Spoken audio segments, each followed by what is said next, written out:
எல்லாருக்கும் வணக்கங்க. வெற்றிவேல் ஃபென்சிங். நம்ம சேனலில் நீங்கள் இதான் ஃபஸ்ட் டைம் பார்க்குறீங்கன்னா மறக்காமல் சப்ஸ்கிரைப் பண்ணிடுங்க. இப்போ நம்ம எந்த சைட் பார்க்க போகிறோம்னா, பொள்ளாச்சியிலிருந்து மாசாணியம்மன் கோயில் ஏரியாங்க, பொள்ளாச்சி ஏரியாவில். இப்போ பார்த்தீங்கன்னா ஒரு 500 அடிக்கு ஃபென்சிங் பண்ணியிருக்கு. தென்னந்தோப்புக்குள்ளே ஒரு 500 அடிக்கு மட்டும் கோழி பண்ணைக்கு ஏற்ற மாதிரி ஃபென்சிங் பண்ண சொல்லியிருந்தாங்க. மெட்டீரியல்ஸ் எல்லாம் பார்த்தீங்கன்னா அவிலே எடுத்து வச்சுருந்தாங்க. போஸ்ட்டு சொன்ன மாதிரி அவிலே மெட்டீரியல்ஸ் எல்லாம் எடுத்து வச்சுட்டாங்க. நம்ம வேலையை மட்டும் நம்ம செஞ்சு கொடுத்தோம். வேலையை எந்தளவுக்கு தெளிவாக செஞ்சு வைக்கிறோம்னு பார்த்தீங்கன்னா உங்களுக்கு தெரியும். சுற்றி வர தெளிவாக பண்ணி கொடுத்துருக்கோம். அவிலே மெட்டீரியல்ஸ் நல்லா குவாலிட்டியான மெட்டீரியல்ஸ் தான் எடுத்து வச்சுருந்தாங்க. நம்ம லேபர்ஸ் மட்டும் தாட்டி விட்டு ஒர்க் முடிச்சு கொடுத்துருக்கோம். இந்த சைட் பார்த்திங்கன்னா 500 அடிக்கு நம்மளே அளந்து தென்னை மரத்தை சுற்றி ஃபென்சிங் பண்ணி கொடுத்துருக்கோம். சுற்றி வர பார்த்திங்கனாலே உங்களுக்கு தெரியும். இப்போ பார்த்தீங்கன்னா இந்த சைட்டு ஒரே நாளில் நம்ம லேபர்ஸ் வேலையை முடிச்சு கொடுத்துட்டாங்க. பார்த்தீங்கனாலும் உங்களுக்கு தெரியும் எந்தளவுக்கு தெளிவாக வேலையை செஞ்சுருக்கோம்னு.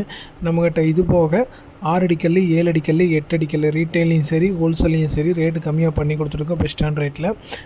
அதுபோக நம்ம கம்பிவேலி யாராச்சும் கம்மியான ரேட்டில் போடணும்னு நினச்சிங்கன்னா ஸ்க்ரீனில் நம்பர் இருக்குது, கால் பண்ணுங்கள். வீடியோ பிடிச்சிருந்தால் லைக் பண்ணுங்கள். நம்ம சேனல் நீங்கள் இதான் ஃபஸ்ட் டைம் பார்க்குறீங்கன்னா மறக்காமல் சப்ஸ்கிரைப் பண்ணிடுங்க. நன்றி, வணக்கங்க.